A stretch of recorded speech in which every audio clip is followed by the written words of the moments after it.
তুমি কি রান্না করতেছো? এই যে একটু খিচুড়ি আর অল্প একটু মাংস ছিল ফ্রিজে, সেটুকু গরম। ভুনা খিচুড়ি? হ্যাঁ, রাইস কুকারে দিছি খিচুড়ি। সুন্দর। ও একটু মাংস, তাই তো? ছিল ফ্রিজে একটু। সেটা দিয়ে মাংস আর খিচুড়ি সেই মজা। বন্ধুরা, অনেকদিন পরে আসলাম ভিডিওতে। এখন তো প্রচুর শীত আমাদের এখানে। তোমাদের ওখানে কেমন শীত অবশ্যই বলবে। শীতে আর বাইরে বেরোনো যাচ্ছে শীতে না। বাইরে বেরোতে পারতেছি না আমরা, সারাদিনই ঘরের ভেতরে। কি করবো বলো, প্রচণ্ড শীত। আর শীতের মধ্যে একটু মনে করলাম আজকে একটু খিচুড়ি খাই, সাথে একটু মাংস আছে। তবে আমার বউ, মানে তোমাদের দিদি, অনেক ভালো। যখনই যেটা চাই, যখন যেটা বলি, তখনই সে রান্না করে খেতে দেয়।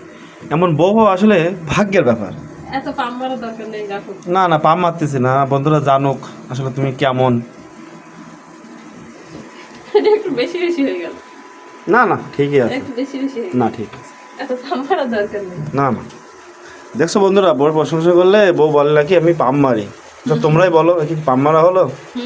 বউর প্রশংসা একটু করতে হয় না? সে এত কিছু করে খেতে দেয় এই ঠান্ডার মধ্যে, সকাল সকাল উঠে স্নান করে এত কিছু রান্না করে আমাকে খেতে দিচ্ছে। তোমরা তো ছেলেরা বলো আমরা কিছুই করি না, তোমাদের যদি একদিন একটু এই যে রান্না, কাপড় চোপড় কাচা, ঘর মোছা এগুলো দেওয়া হতো তাহলে বুঝতে পারতে যে কেমন।